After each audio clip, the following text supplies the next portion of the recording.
Crux sacra sit mihi lux, non draco sit mihi dux, vare retro satana, nunquam suare mihi vana, sunt malaque libas, ipse venena bibas. Crux sacra sit mihi lux, non draco sit mihi dux, vare retro satana, nunquam suare mihi.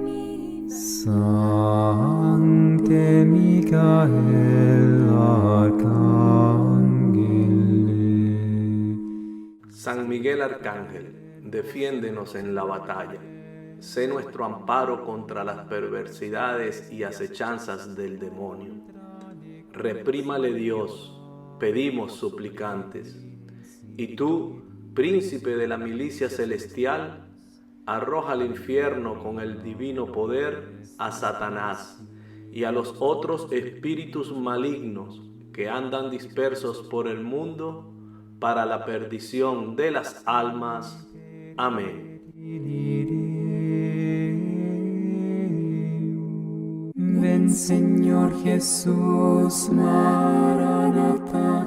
Ven Señor Jesús, Maranatha. Ven Señor Jesús, Maranatha. Si ven pronto, Maranatha. Ven Señor Jesús, Maranatha. Ven Señor Jesús. Buenas tardes, sean todos bienvenidos una tarde más a un nuevo programa de En la Iglesia, un programa para conocer, amar y defender el cuerpo místico de Cristo, la Iglesia Católica. Dando gracias al Señor porque finalmente podemos reencontrarnos con el Padre Justo Antonio Lofeudo. Padre Justo, bienvenido con mucha alegría siempre En la Iglesia. Gracias Rafael. Es un gusto enorme participar en un programa contigo.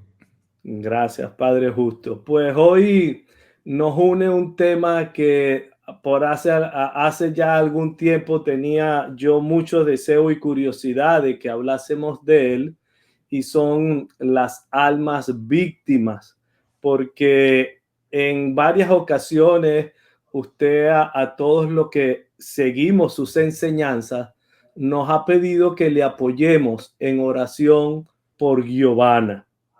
Y entonces de esto estaremos hablando esta tarde, pero luego de que por favor usted, Padre Justo, nos haga la oración inicial, por favor. Con mucho gusto. Oh Espíritu Santo, amor del Padre y del Hijo, inspírame siempre lo que debo pensar, lo que debo decir, cómo debo decirlo, lo que debo callar, cómo debo actuar, lo que debo hacer para gloria de Dios, bien de las almas y mi propia santificación.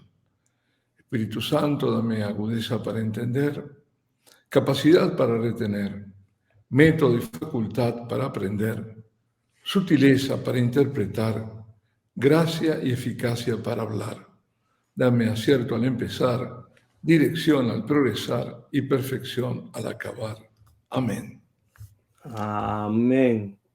Pues, Padre Justo, hay un tema, y este tema de las almas víctimas para muchos es desconocido. Hay muchos compañeros que han hablado de ello, pero a mí me surgió la curiosidad cuando comencé a recibir esas peticiones o ayuda de que pudiéramos colaborar con nuestra oración a orar por Giovanna. Y en la preparación de este programa, mi hijo me habló de la inteligencia artificial y del chat GPT o GPT-3. Sí. Y entonces, pues yo abrí una cuenta allí de las que todavía son gratuitas y le hice la pregunta al chat GPT, y esto lo quiero compartir con nuestros seguidores. Esta es la respuesta que me ha dado la inteligencia artificial cuando le hice esta pregunta. ¿qué son las almas víctimas en la Iglesia Católica? Respondió, las almas víctimas en la Iglesia Católica se refieren a personas que ofrecen sus sufrimientos y sacrificios en unión con los de Cristo por la salvación de otros. Se considera una forma de participar en la redención de Cristo y en la intercesión por las necesidades del mundo. Estas personas se ofrecen voluntariamente para padecer en cuerpo o espíritu por el bien de los demás. Luego le pido a este programa de inteligencia artificial, escribe un ensayo sobre eso. ¿Ok? Sí. Y es excelente, la verdad, lo que ha escrito Padre Justo Lofeudo, pero creo que con esta definición inicial nosotros podemos comenzar a hablar, Padre Justo, en principio pudiéramos hablar de Giovanna, pero para hablar de Giovanna necesariamente tenemos que darle a entender a nuestros oyentes qué es un alma víctima. ¿Qué es eso, Padre Justo? Sí, sí, muy importante. Bueno, por lo que veo está muy bien la definición que te ha dado la inteligencia artificial. Muchos no entienden, ¿no? Hacen la pregunta y otras, ¿por qué hay almas víctimas? ¿Eligieron ellas hacerlo? Porque ahí dice se dan voluntariamente. En parte es cierto, ¿no? Pero ¿por qué Dios necesita de ellas? Eso es más importante. En general es así, son mujeres, no todas, pero en general son mujeres. Son mujeres y hay almas víctimas que son personas que, como nuestro Señor, sufren por otros, por los sacerdotes, por la iglesia, por el mundo también. Es lo que podríamos llamar sufrimiento vicario. Se asemejan a nuestro Señor, se configuran con Él, que se sacrificó, que aceptó la pasión, morir en la cruz por cada uno de nosotros. Es decir, su sacrificio fue, en el sacrificio de Cristo ahora hablo, ¿no? Además de ser expiatorio, es decir, pagó por nuestros pecados, fue redentor, nos liberó de Satanás, nos liberó del pecado, nos liberó de la muerte eterna, y fue vicario. Vicario quiere decir que fue a la cruz por ti, por mí, en lugar del otro, ¿no? Y en eso es donde se parecen también las almas víctimas. Ellas reparan, por un lado, todas las ofensas, interceden por los demás y sufren por los demás. Es decir, para decirlo con otras palabras, esas almas son pararrayos ante el mal. Son la vanguardia del ejército de Dios en la tierra. Hay una figura que me gusta, era del padre Leonardo Castellani, para ejemplificar cómo actúa, cómo es eso de ser pararrayos, ¿no? Ante el mal. Él lo decía también por la pasión de Cristo, sobre todo. Es como cuando tú hundes una aguja en un colchón, ¿no? Es decir, se va, es decir, es absorbido todo ese mal. Eso es. Sí. Así visto. Wow. Sí. Sí, de manera sencilla. Pudiéramos decir, Padre Justo, que el modelo inicial, luego de Jesús o paralelamente con Jesús, de alma víctima, puede ser la Santísima Virgen María. Absolutamente, absolutamente. Junto a Jesús, ella es la que sufre en la cruz, es la que entrega por eso es una blasfemia decir que se reveló en ese momento. La Virgen en ese momento, decir, ella fue creada por Dios para ser la madre del Redentor, para ser la madre del Hijo de Dios en la carne. Pero ahí comienza su función, pero sigue porque ella acompaña al Hijo y el momento culminante es el momento del Calvario, cuando ella ofrece al Padre, al Hijo, y se ofrece ella misma su sufrimiento. Por eso, con toda justicia, decimos que es corredentora, porque coopera en la redención de un modo único, como nadie, porque es alma víctima inocente, totalmente inocente. Cuanto más inocente es el alma víctima, más puede dar. ¿Por qué? Porque no solo, digamos, cubre sus propios y repara y expía por sus propios pecados, sino que sobra, todo lo que sobra es para Dios. pues en María sobra todo. No hay pecado. Es decir, es perfecta esa digamos, acto de corredención. Porque en el fondo también toda alma víctima es corredentora, coopera con la redención, coopera en la salvación de las almas. Desde una perspectiva quizás protestante o de incredulidad, se pudiera hacer el siguiente planteamiento, Padre Justo. Si Sí. Dios es el Todopoderoso, ¿qué necesidad tiene de ser asistido o de cooperación de un alma víctima, por ejemplo?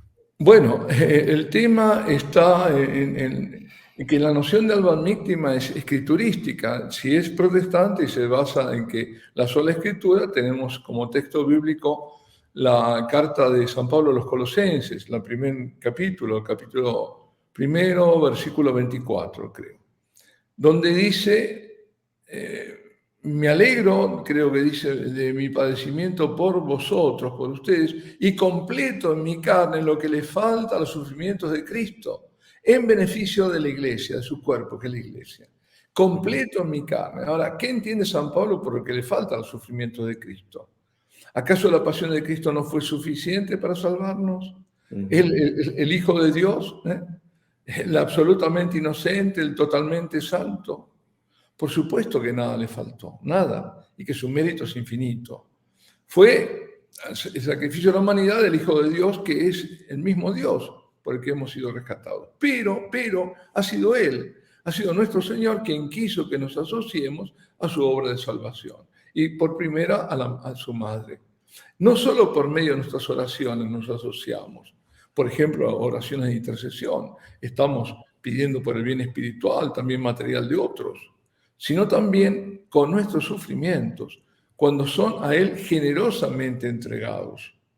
Estamos llamados a cooperar, a obrar junto a la obra de redención, soportando los padecimientos, soportando las adversidades, sin lamentarnos, unidos esos dolores, esas contrariedades a los sufrimientos de nuestro Señor. Esa es el fundamento de esto.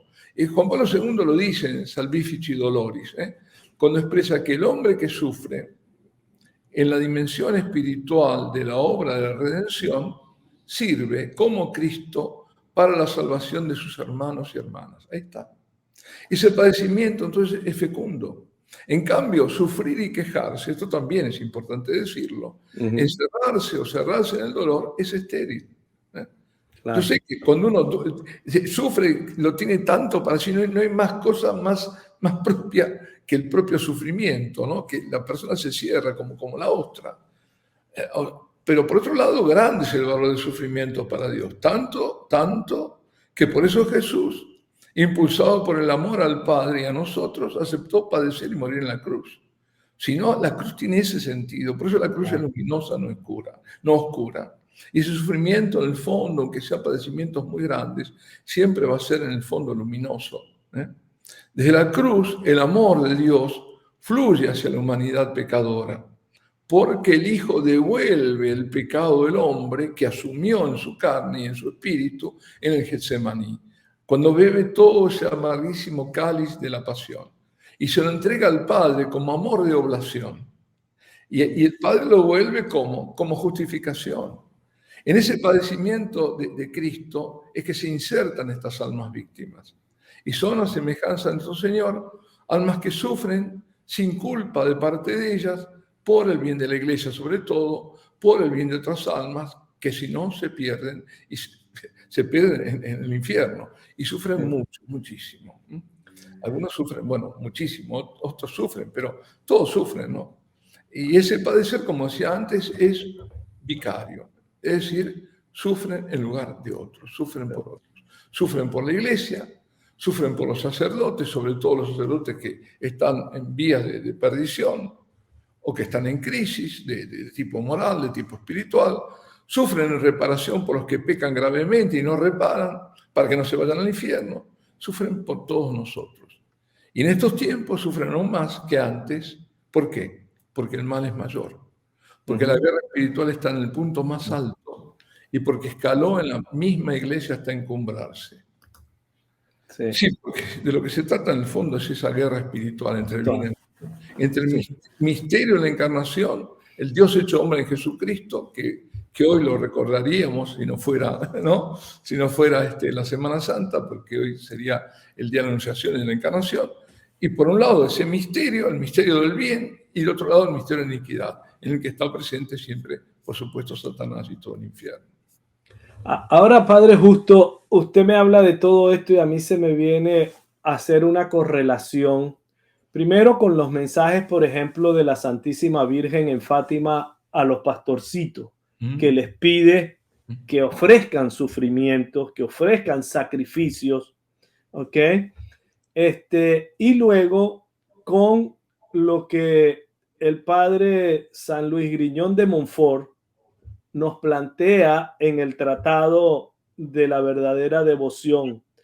Y definitivamente la capitana, es decir, la que está llevando adelante y armando ese ejército es la Santísima Virgen María. O sea, que no veo ninguna contradicción, al contrario, veo un hilo conductor desde Génesis 3:15, ¿ok? Sí, hasta Apocalipsis 11, 12, sí. 11 y 12, al final 12. del 11 y el 12. O sea, está claro, y es una lucha, como bien lo ha señalado, espiritual, que creo que, y coincido con usted, que está en el máximo esplendor. Sí. Porque estamos también en el culmen de la apostasía, ¿no? Pero es cierto lo que dices, ¿no? Esto me recuerda lo que decías de San Luis María Griñón de Montfort, ¿no? Y los niños de Fátima son ejemplo de almas víctimas, de que ellos aceptan, pero no es que lo dan voluntariamente, acoplan su voluntad al pedido de la Virgen. Dios les propone y ellos aceptan sufrir y hacen penitencias tremendas, tanto que al final el propio Señor les tiene que decir, bueno, paren, quítense el cilicio, si quieren hacer la soga a la noche, ¿no? Porque se la dejaba. Un exorcista alemán reveló el papel de, por ejemplo, los poseídos, ¿no? Porque también de eso tendremos que hablar, de los casos de los poseídos, pero que son inocentes y que son almas víctimas. Y es el caso de Giovanna, que después hablaremos, ¿no? Hablaremos de él. Pero ese tiene un libro, no me acuerdo el nombre del exorcista, María aplasta a la serpiente. Era un sacerdote alemán con más de 30 años como exorcista. Y desde el año 1870 y algo hasta 1909, 10. Fueron más de 25 años de experiencia. Y en ese trata el importante papel de la Santísima Virgen María en relación a las almas víctimas. Y sobre todo también a estas de las poseídas y los demonios que las atacan y que las oprimen y que a veces las poseen. Porque sabemos que hay distintos grados, digamos, de acción diabólica, ¿no? La primera, normal, ordinaria, es la tentación, ¿no? Eso siempre, todos vamos a tener, mientras que vivamos, vamos a estar sujetos a ser tentados. Pero luego hay otras, por ejemplo, en forma ordinaria también actúa a través de malentendidos. ¿Por qué este me miró así? Bueno, y ahí se mete en la imaginación. Pero luego están las otras, las extraordinarias, la obsesión diabólica, la opresión diabólica, y la vejación, y luego infestación diabólica en las cosas, en las casas que se mueven objetos, qué sé yo. Y luego está la posesión diabólica. Incluso eso, las almas víctimas la padecen, ¿no? La posesión, ¿por qué? Porque es motivo de descarga del odio de parte de los demonios, pero no les da victoria. La victoria es cuando le pertenece el alma de alguien. Pero cuando esa alma resiste, no se entrega, entonces ahí empieza a perder. Claro. Esto lo digo así para que también, ¿no? Saber cómo se puede caer en una posesión diabólica. En contumacia en el pecado grave, en la práctica de la magia negra, el ocultismo, en la gente que es perversa, que es mala, esos caen todos bajo el poder demoníaco. Y la Virgen, como dices tú, ha seleccionado un pequeño ejército de almas nobles que estaban preparadas para soportarlo todo, ofrecerse libremente a Dios como holocausto para la redención de las almas. Ellas, la Virgen, la Santísima Madre, las ha seleccionado para luchar directamente contra los demonios. Y en este tiempo, sobre todo, siempre hubo, pero en este tiempo como nunca, ¿no? Es decir, son quienes van a romper o participar en romper el poder de las legiones de Lucifer en la tierra. Y están en la vanguardia, están en ¿cómo se dice? La vanguardia, ¿no? Sí, en la vanguardia. Están ellas, sobre todo, en esta lucha. Por eso están sufriendo enormemente como nunca han sufrido antes. Incluso también otra cosa, los demonios utilizan las sociedades secretas, ¿sabes de qué estoy hablando, no? Ajá. Como, digamos, brigadas de ataque, ¿no? Y por eso el mal se va extendiendo cada vez más. Pero a pesar de esta ayuda que tienen, digamos, los demonios saben de antemano que toda esta batalla es inútil. Sí. Y admiten esa derrota, el fracaso final de esas sociedades secretas también, ¿no? Uh-huh. Y saben que van a ser de nuevo lanzados al infierno, ¿no? Claro. Ahora, un alma fiel es más poderosa que el infierno, pero un alma crucificada, un alma víctima, es más poderosa que 1000 infiernos. Claro.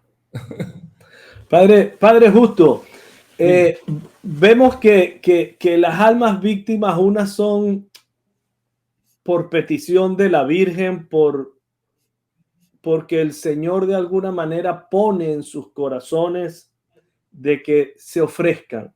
Sí. ¿Okay? Pero ¿cómo pudiéramos definir el perfil de una verdadera alma víctima? Perfecto. Bueno, yo vi esto como experiencia personal y otros lo tendrán también. Personas, generalmente son mujeres porque son más generosas que nosotros, que se ofrecen para la salvación de otras almas, creyendo, por eso hay que discernir muy bien, que están llamadas a ser almas víctimas. Y luego, ante la tribulación, que nunca es el padecimiento que imaginaban, porque siempre va a ser otro distinto, se asustan, se arrepienten, se quejan. Esas no son verdaderas almas víctimas. Es el Señor quien las invita a unirse a sus padecimientos. Yo conocí personalmente a 3 verdaderas almas víctimas, ignoradas por el mundo. Una en Italia, en el sur de Italia, que en este momento debe estar padeciendo, ni te imaginas, sobre todo el Viernes Santo, cuando padecen enormemente. Yo vi fotos de ella y después supe por otro sacerdote. Tenía en las fotos, bueno, salían la sangre que como a Teresa Neumann, ¿no? Le salía de los ojos sangre. Y tenía clavadas espinas en la cabeza. Y un sacerdote que vi luego también, muy especial, joven, me contó que él trataba de mover esas espinas y estaban clavadísimas. Wow. Bueno, esa es una de las que conozco. Otra, y esa me había dicho, que el Señor le había dicho que había en total 17 almas víctimas, de estas víctimas en el mundo. Y que cuando murió Natuzza, que fue otra, era calabresa, que esa fue más conocida, con, bueno, un montón digamos, de hechos extraordinarios, ¿no? Pero bueno, eso también, a veces puede haber hechos extraordinarios que no vengan de Dios, pero en este caso sí venía. Otra, Carmo, en el norte, por Braga, de Portugal. Carmo es Carmen, ¿no? Y otra que conocí que murió, Petrilla, en la zona de Burgos, por ahí. Esas 3 las conocí. Y estoy en contacto con Giovanna. Ahora, todas estas tienen padecimientos tremendos y los padecen anónimamente en general, ¿no? Ahora, hubo casos de almas víctimas conocidas. Por ejemplo, Marta Robán, Teresa Neumann, Alexandrina da Costa, que es beata. El padre Pío era alma víctima. En siglos pasados, Ana Catalina Emmerich. Y como decía, otra esta Natuzza, que ya fallecida.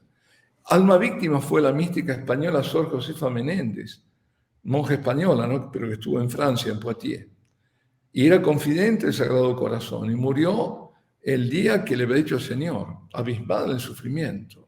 Wow. Y esas gracias del Señor como sufrimientos permanecían ocultos desde su ingreso al convento hasta su muerte. Jesús les había dicho, quiero que seas apóstol de mi misericordia, Sor Josefa Menéndez. Quiero lo que tú no quieres, pero puedo lo que tú no puedes. Fíjate, quiero lo que tú no quieres, pero puedo lo que tú no puedes. No puede. Y padeció terribles ataques del infierno. Su libro, Mensaje del Sagrado Corazón, el cardenal Eugenio Pacelli, que sería después el Papa Pío XII, dio la bendición en la primera edición. Y pensemos en los estigmas que recibió San Francisco de Asís. Ahora también niños, varios son los niños. Últimamente un chiquito, me acuerdo, Manuel Foderà, en el sur de Italia, en Sicilia. El Señor lo llamaba su guerrero de la luz. Y entre ellos, una almita que también brilló fue Teresita Castillo de Diego. Tengo amistad con su tía. La niña había sido adoptada en Rusia por una familia española verdaderamente católica. Padecía, como Manuel Foderà, de cáncer. Ella tenía cáncer en el cerebro. Y antes de morir se cumplió su anhelo. El vicario episcopal de una de las vicarías de Madrid la nombró misionera porque ella quería ser misionera. Y le trajo el documento que la acreditaba como misionera, ¿no? Bueno, almas víctimas, como dijimos, fueron los pastorcitos de Fátima. Y entre ellas hay estigmatizados. También en el ámbito sagrado, las víctimas, ojo, hay falsos y falsas estigmatizados. Por eso, que tenga un estigma no quiere decir que sea alma víctima, ni que sea santo, ni mucho menos. No. Pero algunos hay. Y también, como decía, hay posesos, ¿no? Que están poseídos. Que, como digo, es decir, ¿qué significa poseído? Permitido por Dios como sufrimiento redentor. El demonio posee el cuerpo del alma, de esa persona, pero no el alma. El alma es totalmente de Dios. Y además aceptan otro para el perfil, ¿no? En general, te digo, ocultas, anónimas, aceptan el desprecio del mundo, aceptan las humillaciones, a veces son calumniadas, son burladas, pero lo más importante, lo que Dios les pide es que ofrezcan los sufrimientos que les son enviados. Y muchas de ellas ni siquiera gozan de carismas, porque uno puede decir, bueno, Natusa tenía, bueno, Padre Pío ni que hablar, pero otras no, otras no, de profecía no. Esa que yo conocí, lo único que sabía es que tenía que sufrir. Y solo saben eso, sufrir y entregar. Y con permiso de Dios, Satanás descarga su odio sobre ellas con todo tipo de acciones, otros demonios, utilizando gente malvada, dominadas por él, por supuesto. Sufren corporalmente, pero también sufren espiritualmente.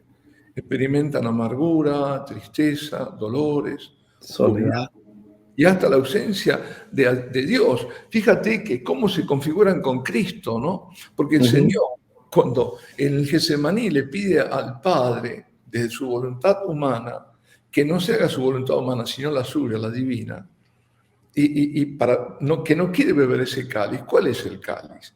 El cáliz, por supuesto, es el del dolor, todo lo que tuvo que pasar por la pasión, todo lo que sufrió su madre por eso también. Pero hay algo que era más grande todavía. Y era que él, al asumir el pecado, se distanciaba infinitamente del Padre. Claro. Se sentía en total abandono. Por eso, Dios mío, ¿por qué me has abandonado? Eso es tremendo. Eso lo sufrió también la Madre Teresa de Calcuta, al final. Muchos años. Y el alivio les viene de Dios. Cuando acuden en su auxilio, les devuelve la paz, incluso la alegría. Son almas muy, pero muy benditas, muy amadas del Señor. Y seguro que después de la muerte van a estar muy cerca de él, más cerca que el resto.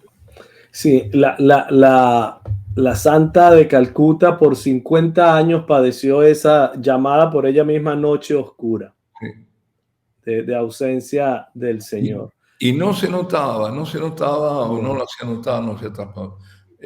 Pocos lo sabían, pocos lo sabían. Sí. Padre Justo, ¿cómo podemos identificar un alma víctima falsa? Buena pregunta, Mira, no es tan, bueno, muchas veces una de las cosas, ¿no? Es el protagonismo, ahí seguro. Y la falta, aunque puede estar a veces la humildad, digamos, siempre vas a descubrir al final soberbia disfrazada de humildad, no verdadera humildad. Y protagonismo, ¿no? Protagonismo.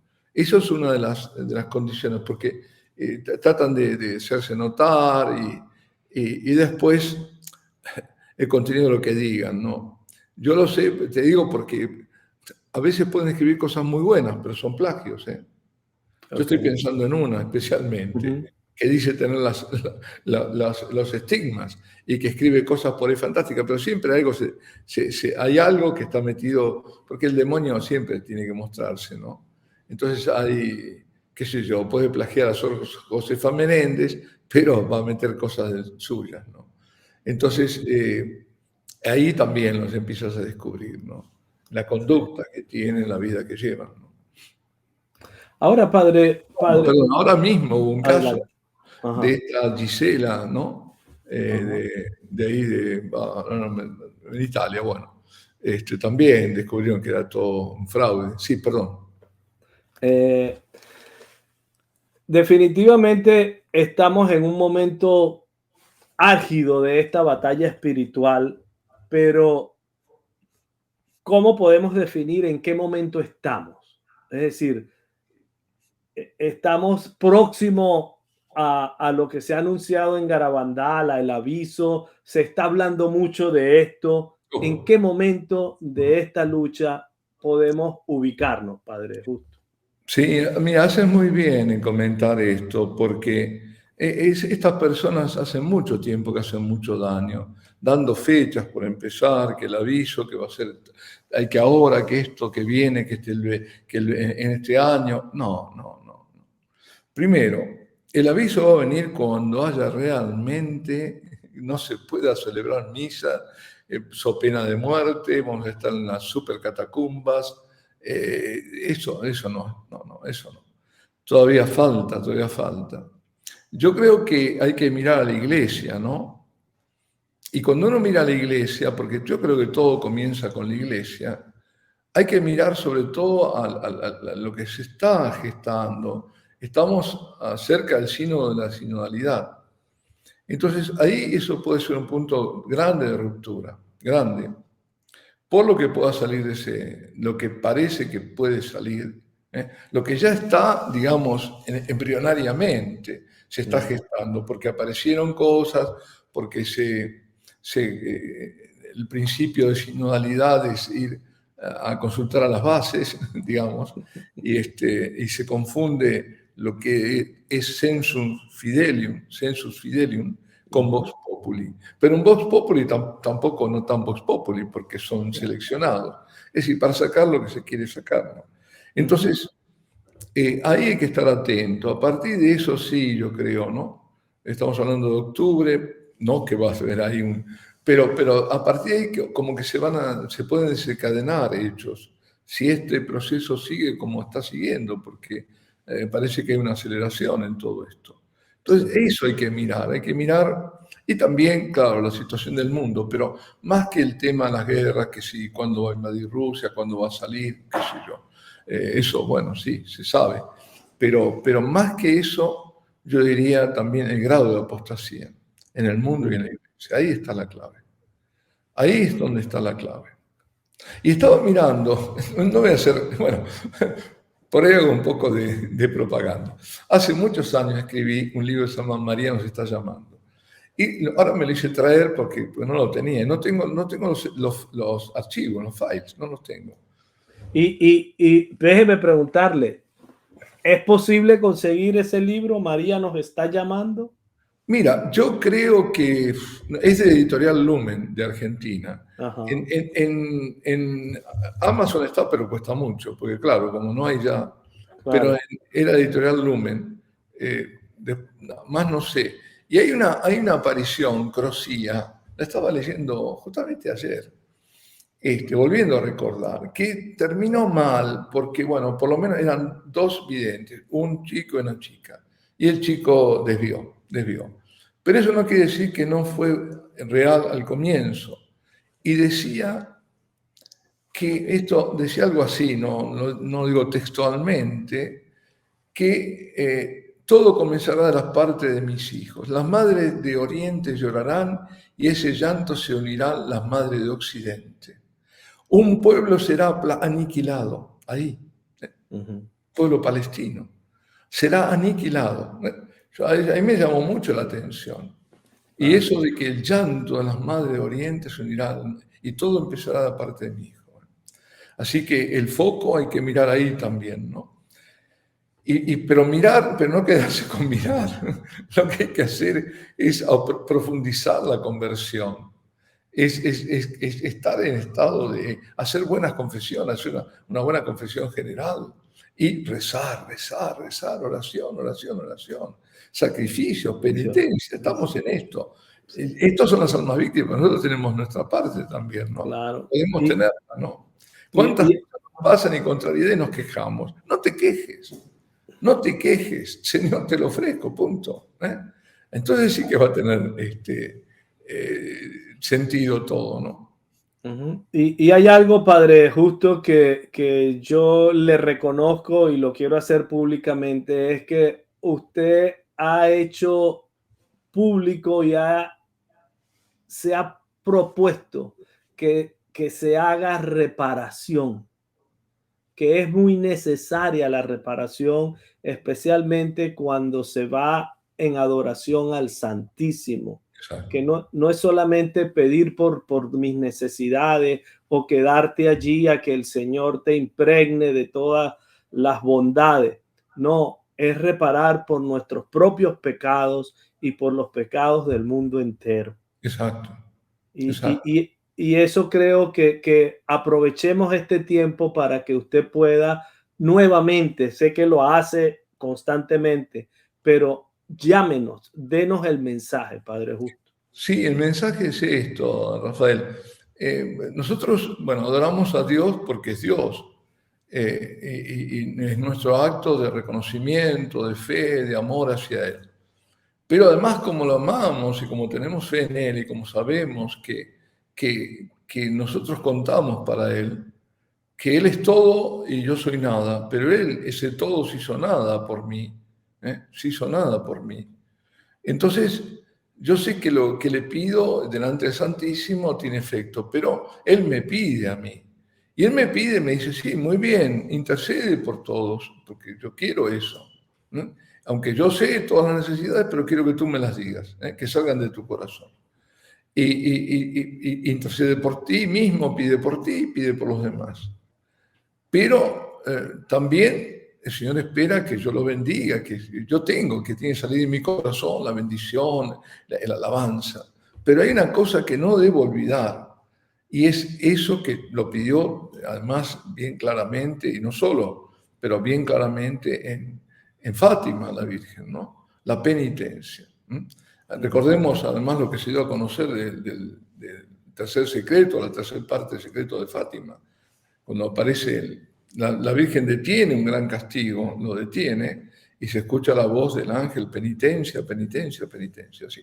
La penitencia o la reparación van unidas, ¿no? Es decir, reparar, yo lo que haga, bueno, por mis pecados y por los pecados del mundo, yo estoy reparando, yo vengo aquí a reparar, Señor.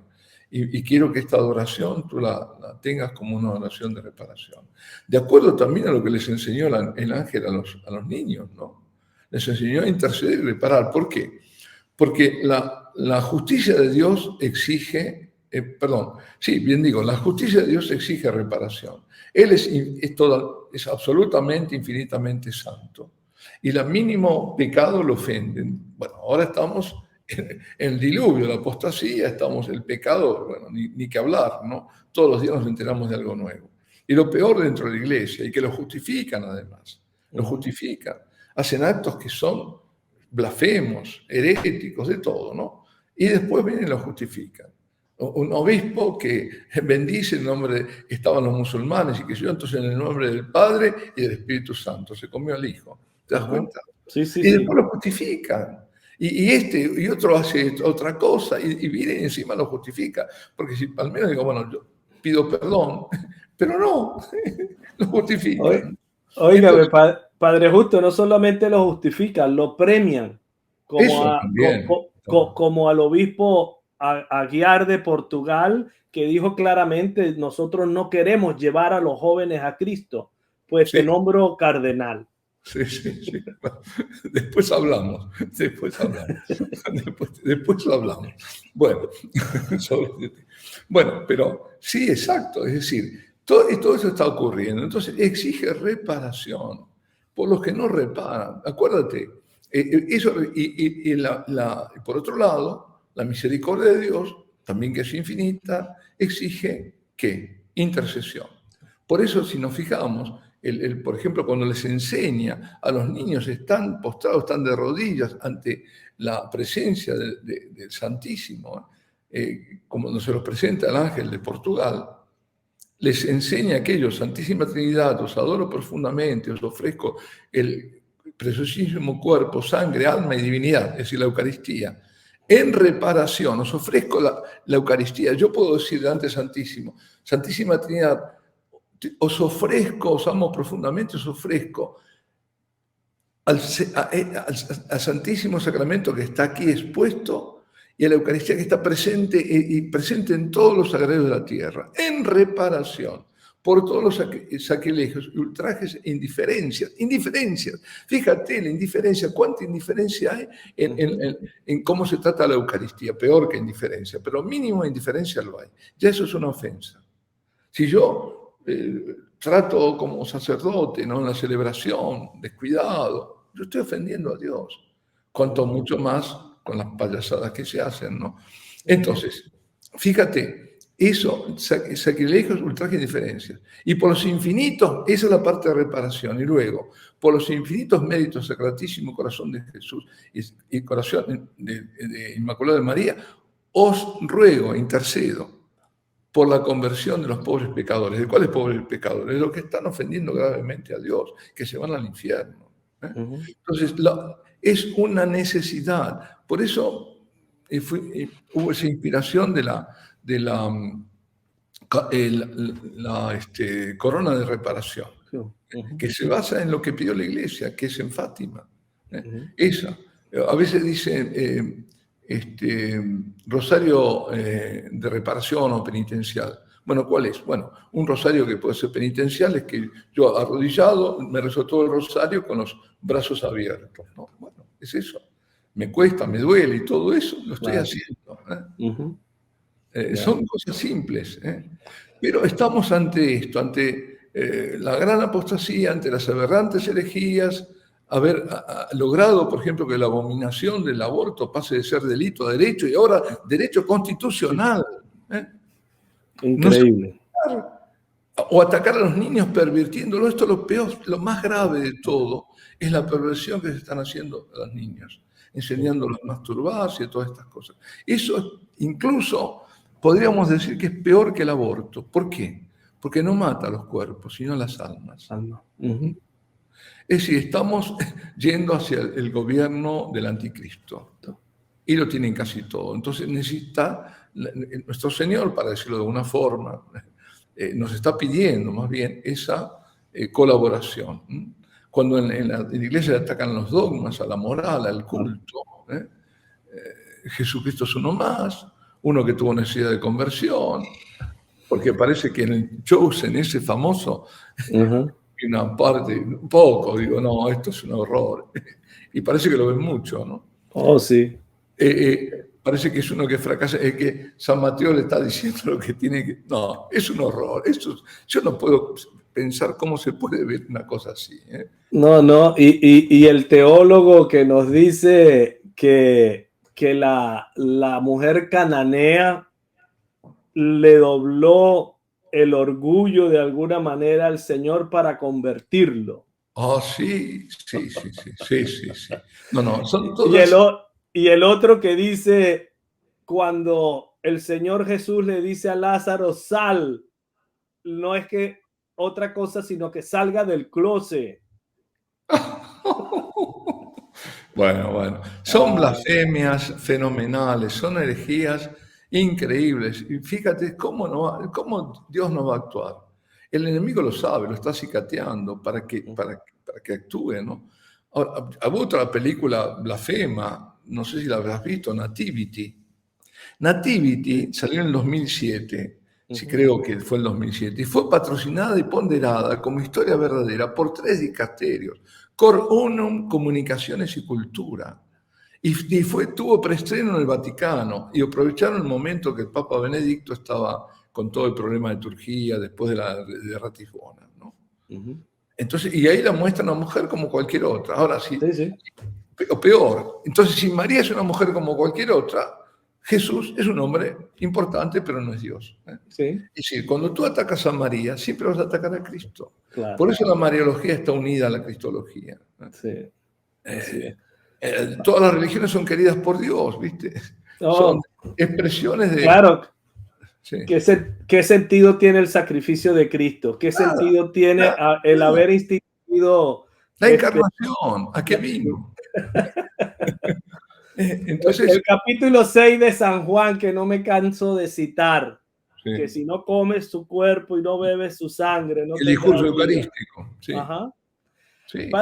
Padre Justo, ya vamos a hablar de Giovanna, pero por aquí hay un mensaje que nos envía J.A. y dice: soy sacerdote, últimamente estoy sufriendo mucho por la salud y situación de mis padres, pero me veo bloqueado en la oración. ¿Qué puedo hacer? Mira, este hermano sacerdote le diría entregar ese bloqueo. Pues el Señor sabe por lo que estamos pasando, y cuando no podemos, y no lo poco que podemos, Él lo que nos pidió es perseverancia, ¿no? Lo poco que podemos entregar ese dolor, ese bloqueo, todo. En esa circunstancia un Padre Nuestro vale quizás más que, qué sé yo, que cuántas oraciones. Sí. Hay otra por aquí que no quiero dejar pasar, Padre Justo. Ajá. Por favor, Padre, algunos consejos para cómo actuar los laicos ante sacerdotes modernistas que cometen ofensas a la Eucaristía en nuestras parroquias o lugares cercanos. Dejar de ir ahí, ¿dónde ir? Ese es el gran problema hoy, ¿no? Ese se repite en muchos lugares. Es difícil porque, ante todo, cuando no hay respeto, cuando no hay reverencia, cuando no hay santo temor de Dios, yo sé que en esos casos es inútil, porque el perfil generalmente, en estos casos, es que si tú le dices te mandan al diablo, no quieren escuchar nada. ¿Por qué? Porque se han puesto por encima de todo. Entonces, si uno puede decirlo con, bueno, Padre, me parece que, no sé, me causa mucho dolor esto, intentar. Y si no, al obispo. Y si no hay respuesta, buscar otro lugar. Eso sí, no se puede tolerar. Hay cosas que uno no puede estar participando en la celebración cuando es cualquier cosa, ¿no? Entonces eso hace mal al espíritu, eso está mal, está durante la celebración, y después va ahí y ¿cómo va a hacer esa comunión? Mejor buscar otro. Y esto creo que va a ir agudizándose y empeorando. Sí, cada vez es más difícil, sí.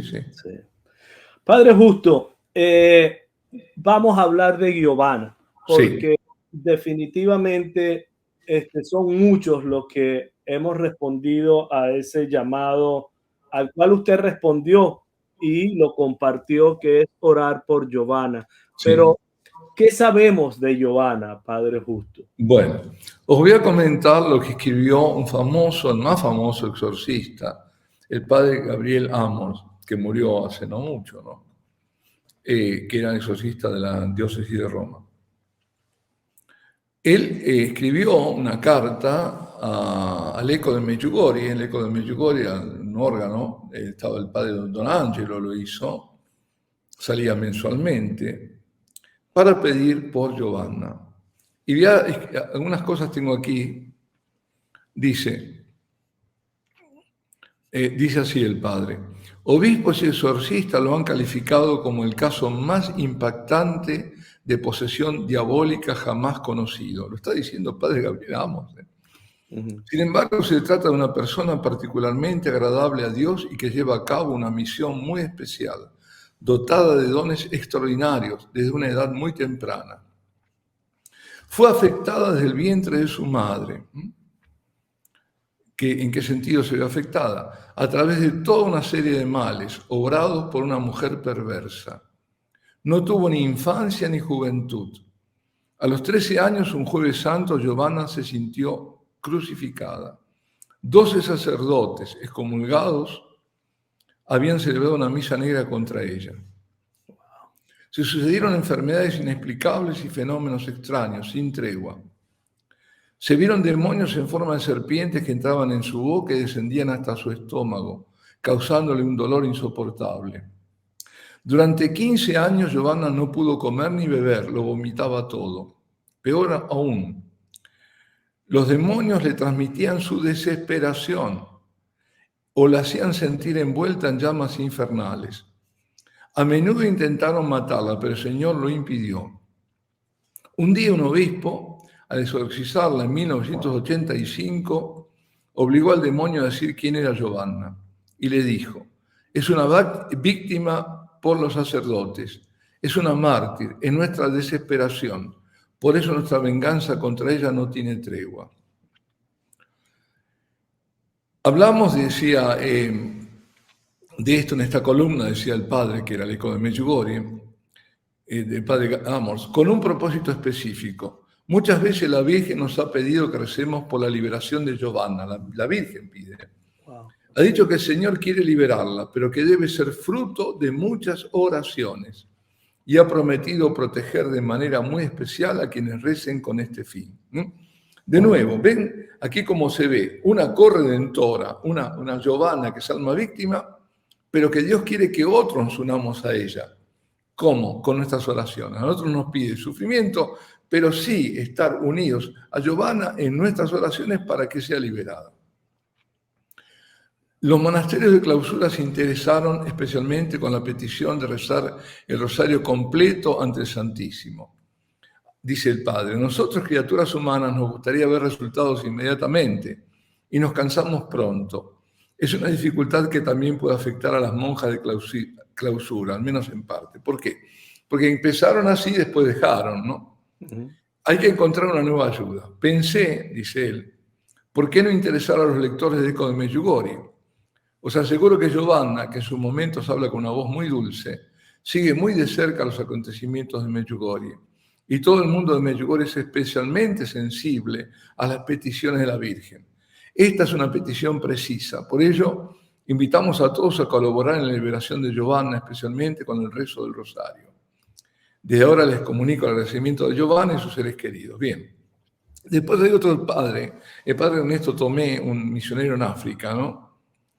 Pues bien, dice, les escribo por un caso impactante de posesión diabólica, les escribe al monasterio de clausura, a ella va dirigida.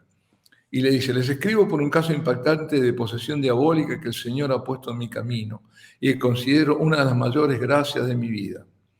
Un caso que un santo obispo misionero y exorcista describió como totalmente excepcional y tal vez único por la gravedad del mal y la intensidad del dolor. Se trata de una joven de 35 años en ese momento, ¿no? Hermana de un sacerdote de Como. Yo ahora ni sé dónde está, ni quiero saber porque no quieren, porque intentaron matarla. Esto ahora lo estoy diciendo yo, ¿no? No quiero saber porque intentaron matarla y no quieren decir. Pero ella es original de la Brianza, de Como, esa zona de Italia, ¿no? Dice, es una joven de 35 años en ese momento, ¿no? Extraordinariamente querida por Dios. Extraordinariamente crucificada y dotada por él de dones excepcionales desde una edad temprana. A los 7 años, Giovanna preguntó a Jesús si podía hacer el purgatorio aquí abajo.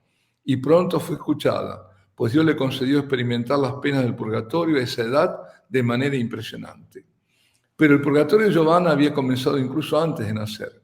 De hecho, cuando aún estaba en el vientre de su madre, fue alcanzada por el odio satánico de su abuela, que la golpeó con una maldición diabólica, maldición que su abuela renovó 5 veces más con la intención de hacerla sufrir más y más y hacerla morir. Bueno, esto parece tremendo, pues yo conozco otro caso de una niña argentina, tiene 9 años ahora, acaba de cumplirlo, se llama María Luz. También voy a pedir que por ella se pida. porque es tremendo y la abuela le ha hecho eso, lo mismo, ¿no? Wow. Lo mismo que a Giovanna. Y bueno, ni cuento las cosas que pasan. Pero de un lado y de otro, porque pasan, es como que esa lucha espiritual se concentra en una persona. Ves todo el mal y ves el bien también.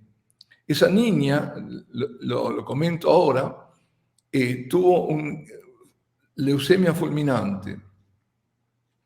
Y el ángel, se le aparece el ángel o se le manifiesta diciendo que se va a sanar cuando está en lo peor. Y yo recibo esos mensajes. Y en un momento le dice 2 semanas. 2 semanas. Y cuento justo 2 semanas y a 2 semanas todas las células estaban limpias, todas. Bendito sea Y tienen Dios. dos médicos que dan su Testimonio. testimonio. Voy a Giovanna. Dice, nació muy frágil, enferma, extraordinariamente sufrida en cuerpo y espíritu. No conoció ni la infancia ni la adolescencia ni ninguna alegría, sino solo la pena. Una pena que superaba con creces su propia edad. Pero la crucifixión de Giovanna tuvo lugar a los 13 años, lo mismo que decía el Padre Amor, ¿no? Cuando 12 sacerdotes, fue un jueves santo, excomulgados y entregados al enemigo, pertenecientes a una secta diabólica, le ofrecieron como víctima a Satanás durante una misa negra, que celebraron contra ella ese día y otras 300 veces. Durante el rito diabólico escribieron con sangre humana el acto de ofrenda y consagración de ella a Satanás. Una sacerdotisa del demonio representó a Giovanna en el altar. Ella era ignorante de todo esto, mientras los presentes invocaban a los demonios para que entraran en ella con todo su poder de maldad y se apoderaran de ella. Y para que los poderes satánicos que invocaban tuvieran más fuerza contra ella, clavaron hostias. Bueno, a partir de ese momento comenzó para Giovanna un calvario, una agonía que ninguna palabra humana puede expresar. Ahí entraron Satanás y todos los demonios. Con formas visibles y espantosas saltaron sobre ella y desaparecieron en su interior. A veces descendían de su boca al estómago en forma de serpientes, que Giovanna tenía que tragar con horror y espanto. Dolores insoportables y continuos, enfermedades nunca explicadas por los médicos. ¿Qué tiene? No encontraban nada. Y dolencias y sufrimientos de todo tipo la torturaban día y noche sin descanso. Vivió 15 años sin poder comer ni beber, también lo hemos dicho. La visión de los demonios la acompañaba incesantemente, a menudo aterrorizándola. Desde que se ha comenzado a rezar por ella, muchos demonios se han ido, pero los que aún quedan y son los más fuertes se desatan una furia que horroriza. A veces la levantan del suelo. Me contaba la señora que está con ella que una vez salió de ahí donde estaba y fue a parar en un tejado enfrente. Wow. Bueno, intentan asfixiarla, le paran el corazón, la dañan en todos los sentidos.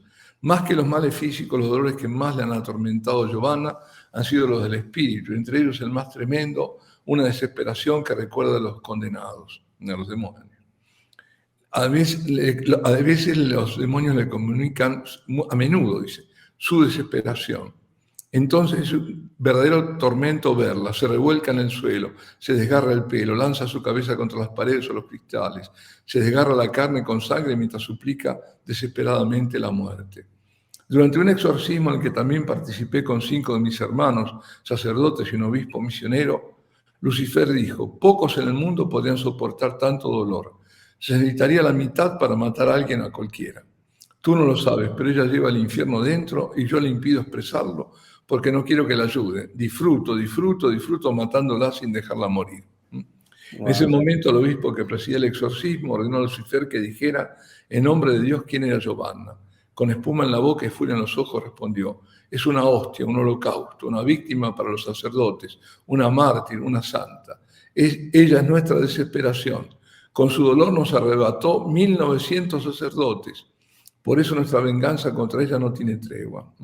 Bueno, es que, bueno, podría seguir, ¿no? Pero ya con esto vemos que está clavada en la cruz. A mí me llaman cada 2 o 3 días, me llaman a la noche, incluso a las 2 de la mañana, por favor, padre, por favor, haga algo, por favor, digan. Por eso, digamos, ¿cómo se llama? No me salen las palabras, me salen en italiano, me salen en portugués, pero bueno, esta función, iba a decir, esta entrevista o tiene interés, es importante, porque esperamos que muchas personas se unan. Además tienen eso, que la Virgen dice que bueno, van a estar bien protegidas, y unirse para pedir por ella, por Giovanna. Yo te digo, me dicen cosas, dice el otro día, es una serpiente enorme, me dice, no sabe lo que es. La persona que está con ella quedó ahora solo una persona que ha sido enfermera y que también dice, no podemos dormir, es algo terrible. Ahora dice, cree que faltan oraciones, pero cree que el final está cerca, que está cerca, que no falta mucho para la liberación, pero tenemos que hacerlo. Y de paso pido por esta niña, María Luz, ¿no? Lo mismo, porque quizás es más en pequeño, pero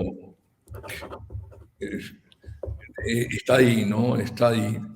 Le pasan cosas así tremendas, una tras otra. No hay día que pase algo. Eso Padre dice, Justo, esos demonios que faltan por liberar de esa posesión a estas dos mujeres, a estas dos almas víctimas, podríamos llamar a nuestros hermanos a ofrecer ayuno y oración, como nos dice el Señor en su palabra. Sí, y sobre todo lo que piden, y la Virgen dice, el rosario. Okay. Si es posible un rosario completo, por lo menos digo completo los antiguos, tres series de misterios, ¿no? Pedir por ella, sí. Merece esa caridad, como decía este sacerdote, es una criatura inocente, santa, clavada en la cruz, por todos estos sacerdotes que le hicieron eso, y bueno. Así que ella está ofreciendo por nosotros y por toda la iglesia. Porque si cae la iglesia, cae el mundo. Claro. Entonces nosotros tenemos que unirnos y pedir por ella. Como dice, mira, dice, pide a las comunidades, le dice, hace un tiempo la Santísima Virgen le dijo a un santo sacerdote que está librando esta batalla, pide a las comunidades, a las más generosas en mi nombre, la caridad de todo el rosario comunitario, rezado diariamente por ella, por su liberación, para que se lo dé pronto, lo necesito. Diles que imploro esta ayuda y que por esta caridad les concederé grandes gracias, extraordinariamente grandes, que los protegeré, los defenderé, los salvaré en la terrible hora de sangre y fuego que está a punto de caer sobre el mundo. Mi corazón será para ellos un refugio dulce y seguro. Y este sacerdote, que escribía esto también, dice que él, desde que la conoció, bueno, fue un cambio enorme en su sacerdocio, porque es ferviente en la oración, en fin, ha sido una gracia enorme, dice, haber conocido a ella, ¿te das cuenta? Sí, y es tremendo. Padre Justo, yo en la carátula de este programa, puedo colocar el nombre de María Luz y de Giovanna y pedir ya desde allí. Sí, por favor. Y a los que tengan algún deseo de mirar fotos o de saber quiénes son, no nos importa. El Señor nos ha dicho, dichoso, como le dijo a Tomás, dichosos aquellos que creen sin ver. Así que no esperen que yo les coloque una foto de estas almas víctimas. Esto es una guerra espiritual, como bien nos ha señalado el Padre Justo. Exacto. Y en fe nosotros intercederemos y ofreceremos sacrificio, oración y el Santo Rosario comunitario, tanto por Giovanna como por María Luz. Así que, Padre Justo, Incluso, perdón, Rafael, incluso también el rosario personal, privado. Pero no podemos a la niña, no podemos porque es una niña, no se le puede mostrar. Y Giovanna no quiere. No, es que no hace más fuerza en nuestra fe el hacerlo sin saber. Exacto. Sin ver. Exacto. Ok, entonces, Padre Justo, nos han pedido por allí que por favor nos bendiga. Y yo sé que no se va a despedir usted sin hacerlo. Y lo que tenga a bien para ir cerrando este programa y esta petición de oración por las almas víctimas. Perfecto. Bueno, ante todo, antes de la adoración, agradecerte a ti, Rafael, por este programa, agradecer a todas las personas, los hermanos, todos, y a los sacerdotes, algunos están viendo también, que ofrezcamos misas también y nuestros rosarios por estas almas víctimas, que están sufriendo, como repito, ¿no? Son sufrimientos vicarios, ¿no? Están sufriendo por nosotros y por la Iglesia, que tanto lo necesita. Son los que están también deteniendo, ¿no? Un gran castigo, seguramente. Estamos en plena guerra espiritual y ellos, repito, están en la vanguardia, ¿no? Y todos estamos, cada uno, en esta guerra espiritual. Mira, nadie, es decir, Jesucristo puso en ese tiempo todos en manos de su madre. Por eso la lucha es la que profetizaba, como tú decías, ¿no? El Apocalipsis, entre el dragón, la serpiente antigua, Satanás, y la mujer, María, Madre de Dios, Madre nuestra. También se la representa a la mujer, como en ciertos casos, también como la Iglesia, pero sobre todo personificada en la Virgen. O sea, participamos de la lucha o solo la padecemos. Depende cuál es nuestro empeño. Si somos verdaderos hijos de la mujer, por tanto hijos de Dios, nuestra parte tiene que ser activa, más o menos activa. Y por activa, ¿qué entiendo? Orante, adorante, además de acción profética, evangélica. Activa es la parte importante que le toca a las almas víctimas, sobre todo bien activa. Están en la vanguardia. Y mientras unas, sobre todo, sufren, aunque también, claro, por supuesto que oran, por supuesto, otras oran, evangelizan, anuncian la salvación, denuncian el mal en el mundo, en la Iglesia, y cuando les toca sufrir también ofrecen. Tenemos almas víctimas, almas orantes, incluso adorantes, evangelizadoras, todas conforman ese ejército de Dios, ese ejército que está bajo el comando de María, con sus grupos marianos de oración, con sus sacerdotes consagrados a ella, con grupos de oración seriamente carismáticos, ¿no?